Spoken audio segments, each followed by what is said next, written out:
Well, school may be out for summer, but that doesn't mean the learning has to stop for students. That's right. Reporter Isabel Martin has more on a local organization's goal to educate them about the environment and sustainability.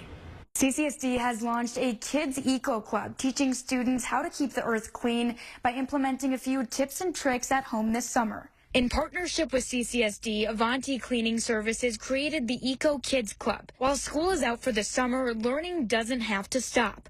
Monica Teher, creator of the club, encourages parents and students to practice conservation efforts this summer. Kids can do a lot at home, and even if they're on vacation, they can work and they can help around the house. And parents can create a scorecard where kids can check if they have helped recycling.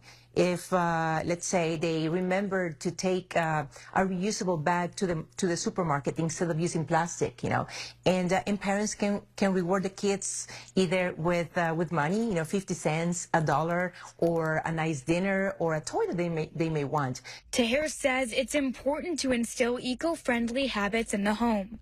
For more information about how you can teach your kids how to keep the environment clean this summer, visit the Avanti Green Facebook page. In Las Vegas, I'm Isabella Martin reporting.